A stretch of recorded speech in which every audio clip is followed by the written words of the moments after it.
A skill that we use in science all the time is taking data that we've often just measured on our own and turning that data into a graph. It turns out that just creating that visual representation is very powerful and allows us to make claims about the data that are hard to make if we just have a bunch of numbers. Google Sheets is a program that you have if you just have the internet. You might also have Excel, Microsoft Excel on your computer, but for the purposes of this class, I'm going to just teach everything in Google Sheets because you all have it and it's going to look the same to everyone. Okay, so what I've done is I've created this fake data table.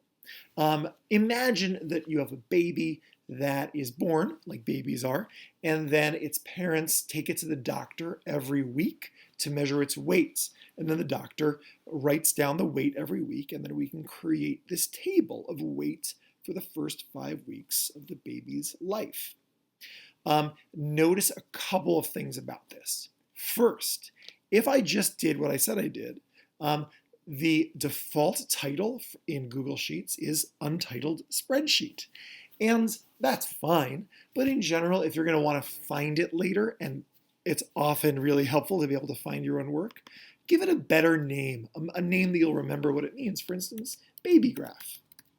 Oh, that's adorable. Okay, next thing I want you to notice is that it's formatted these two cells, that's what they're called, cells, differently than these 10 over here. And why do you think that is? Well, I'll tell you. When it formats these numbers by putting them to the right, notice that these are justified all the way to the right in the cell, whereas these words are all the way to the left. What Google Sheets is telling you is that it knows that these are numbers and it can graph them.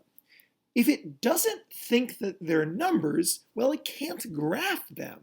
So often people make mistakes when they're trying to graph by not quite telling Google Sheets what's going on.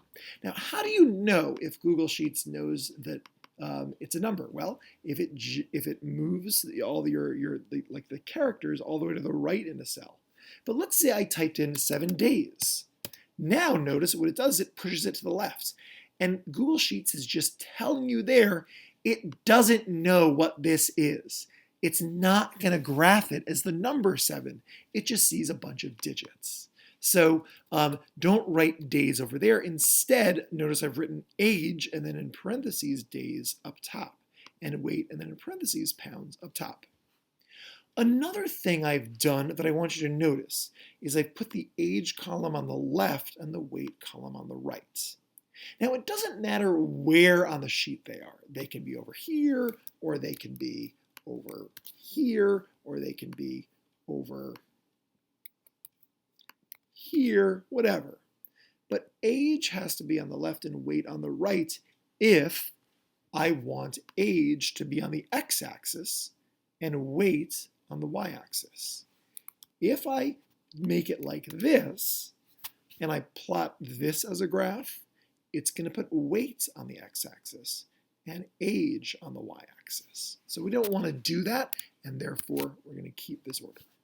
Okay, now all I'm going to do is I'm going to highlight all of this data, including the titles, including these words, and I'm going to go to Insert Chart. Wait a second, and boom. Already, Google Sheets has done a lot of really nice things. First of all, it figured out that first line, it doesn't know what age means and weight means, but it knows that the title of the x-axis is this over here, and the title of the y-axis is this over here. Okay, so it's done that for us, and isn't that really nice? Okay, cool. Notice that when I clicked off this, I lost that bar I had over there, and I really want it. How do I get it back? I'm just going to double click. Voila. Okay. And I have 2 columns, setup and customize. Okay. In setup, it guessed that I wanted a line chart. I actually don't, because what it's actually doing is just connecting all the dots in a kind of smoothish way, but I actually want to see everything as dots. So I'm going to click down, and notice it automatically has other ideas of what I want to do. It turns out that in this class, almost always, we want this. This is called a scatter chart. It's just going to put the dots as dots. Voila. Okay? Next thing I'm going to want to do is I'm going to go to Customize, because I want to do some stuff with this. Now, first, I can do things like, in chart title, I can change, I can make the title text different. So let's say I want to make it baby graph. Voila, I can do that. I can also, by the way, because it's Google Sheets and it's pretty smart, I can just change it directly here. So baby graph, and it just does that. I can change the fonts. I kind of make it like a bigger font than they usually give me automatically. Actually, it gave me 20 automatically, so I'll make it like really nice and big.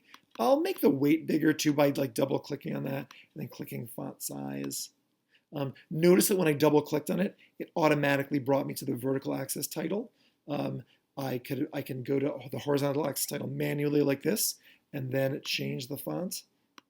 And then I'll do that. But I could have also like just double clicked on it and it would have brought up horizontal axis title. If you want to be fancy with like the color and the format, you can do that too. That's not a big deal. Okay. The next thing I want to do though is go to Series. And I'm going to do something that's going to be really, really important. I'm going to go to Trend Line. And it automatically gives me the kind of trend line I want. What it's done is it's drawn a best fit line. It can't go through all the points perfectly because not all the points fit on a perfect line, but it's doing its best. Okay. Now, it gives me some other options here. Exponential, polynomial, logarithmic. I am never in this class going to be interested in those. If you want to get fancy, you can change the line color, the line opacity. If that makes you happy, you can make it darker, the thickness. Okay, fine. Okay. But the one thing that we are going to be interested in doing is going to label and clicking on Use Equation. Okay, that's super important. Equations are going to matter a lot to us. What I'm going to do is I clicked on the equation and I'm going to change the font size to like something bigger, right? Super big. I want this to be visible from like space if I can. And what I want everyone to do now is I want everyone to write this down. What this says is weights, and then this is hard to read. This is an equal sign, 0.0986 times x plus 7.71.